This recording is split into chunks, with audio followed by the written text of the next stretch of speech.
Okay, here we go. Welcome back. This is side AP Euro. We're talking about the post-Napoleonic world. This is the second video in our illustrious series from chapter 23. Again, as you're watching the video, pause often to stop and take notes.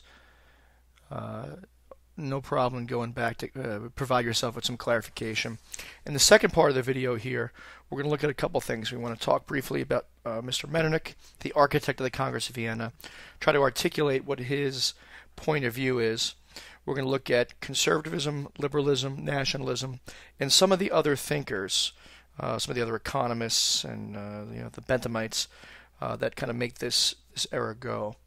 We'll pause it after that and then get into some of the important revolutions of the 1820s and 1830s. All right, so here we go. Mr. Metternich. So Metternich is an Austrian prince who winds up becoming the dominant figure of this time period. He's a dominant figure of the conservative era in the post-Napoleonic age, in a way that Edmund Burke, the illustrious conservative thinker from England, was sort of the sort of pre 1815 conservative voice.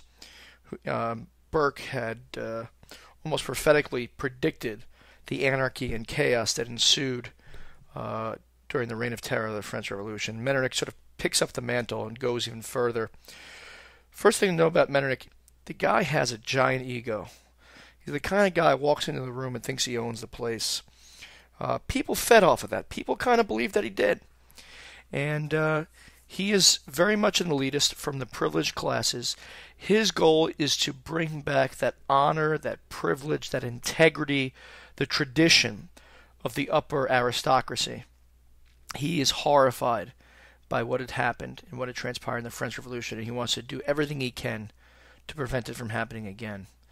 In his world, you've got a monarchy, you've got a bureaucracy that supports the goings-on of the government, you've got the aristocracy with all of its privileges, and what he'll call respectful commoners. These are middle-class people as well as the peasantry. In this case, these respectful commoners, all right, they know their place. Some would go as far, and I'll go as far, to call Metternich a snob, even though a historian shouldn't make judgments like that. But I think by today's standards, we would see this guy as a snob. He's anti-middle class because he sees the middle class as the enemy, as the group that's challenging the power and privilege of his traditional aristocracy, but he also sees them as the group of people who are inciting all these troubles. He sees them as fickle. 1 minute they're preaching liberty, equality, fraternity, and the next minute they'll stab you in the back. That's his mindset.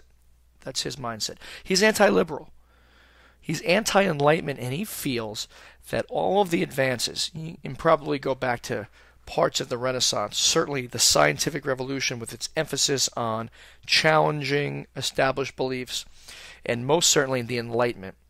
He looks at those movements, the intellectual movements of the last couple hundred years, as having dragged the good name of religion through the mud, as having disrupted and destroyed everything that had existed. You have to remember, this guy Metternich believes in conservatism.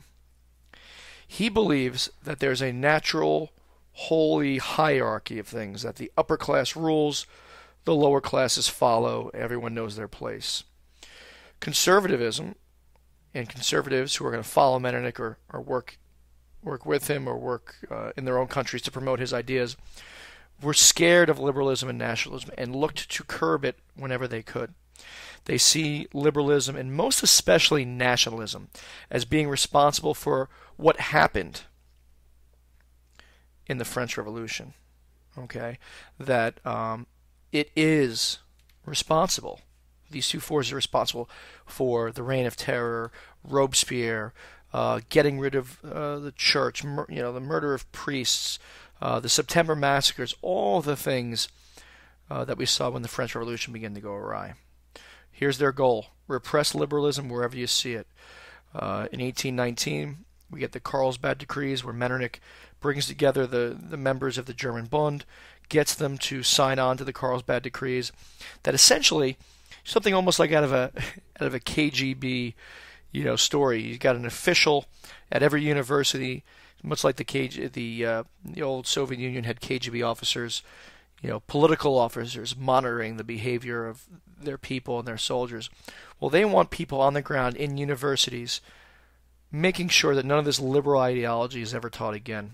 And Metternich is able to convince Germany and the various different German provinces and Prussia to go along with this. Most of the European nations will take some steps to push back against liberal ideas. We will even see this in England, where we will have the Corn Laws to prohibit the import of foreign grain. You'll get for a short time the repeal of habeas corpus. We'll see the Peterloo Massacre take place, where soldiers and police forces put down people believe protesting the Corn Laws and things like that. So we will see people make movements to stop liberalism. In much the same way, the overbearing father tries to stop his daughter from, dating a certain guy he doesn't like. Well, we know the typical example is, in all the films that we see, the girl wants to keep seeing the guy. You try and stop somebody from doing something, they're going to want to do it more. So you try to stop liberalism from expanding, people are going to want to follow it. All right. So let's move on to find out what liberalism is all about. And again, pause the video whenever you need to catch up on some notes, or if you find it incredibly boring and need to move on. Liberalism. The lib means liberty. This is different, and it's not in the slide there, but this is different than modern liberalism. We're talking about classical liberalism. The classical liberalism that we see here is probably much more in line with modern-day libertarianism. We're talking about freedoms: freedom of the press, freedom of speech, freedom of assembly, open markets. Liberals want to reform. True liberals want to reform. They don't necessarily want chaotic revolution. That's something that's sort of done in their name. They look at individuals as being important in the equation, that the power of the individual matters. If you give them quality environments to live within, if you protect their natural rights of life, liberty, and property, LLP, and other rights, if you give them open and fair markets, and you follow laissez-faire economics of Adam Smith, okay, you're going to get a better society. You're going to get a society that rewards hard work. You're going to get a society that looks out for its people. Again, this is all ideology. None of this is practical. This is all philosophy. The trouble with all these types of things is actually making it work in the world that we live in. Here's just a quick list, and we've talked about this in class, of some other liberal thinkers. You should know these by now, but here we go. Thomas Malthus, we know, comes up with his idea about population control, arguing that if you look at history, particularly with the growing population problems that they're going to have in this century, his essential argument, and I'm sure other scholars and educators can make it much more elegantly than I can, is that population always outstrips food supply, and that the only thing, he's a real happy-go-lucky kind of guy, real party animal, like I imagine. I'm just kidding, I really don't know what he was like personally. I never met the guy, but his argument is that population will always outstrip food supply, and that the only thing that keeps it in check is a good old-fashioned famine, disease, natural disaster, that sort of thing. Real cheerful talk. David Ricardo came out with his iron law of wages, and amongst other things he says, he believes in wage control, that you don't want wages to get that out of control that quickly, because even though the employers would like to raise wages and get better workers, and ultimately they do in laissez-faire economics, you've got to be careful with how fast those wages rise, because if they rise too quickly, well, the temporary gain will be that you improve the lives of people temporarily. This will ultimately lead to people having more children. Those children will one day number greater numbers in terms of the workforce than their parents' day and age, which will then, because of the surplus population and not enough jobs to go with it, then that will drive up prices and actually lower the quality of living and lead to really both thinkers are arguing here that you got to be careful about your populations and your wages because things can get out of control. Two thinkers that we can mention here. They're also in chapter 24, I believe, but I think it's good to mention them here. Bentham and Mill. Bentham is one of the originators of a philosophy called utilitarianism, which argues that whatever you're doing as a government, as a society, should be judged by how effective it is at improving the lives of the most number of people. So the phrase it pays, sort of the greatest happiness of the greatest number, doing the best for the greatest number of people in your society. John Stuart Mill was someone who sort of follows Jeremy Bentham, but sort of tries to improve upon the philosophy. He comes slightly after him. He believes in ultimate freedom, that essentially people should be able to do almost anything so long as it doesn't harm other people.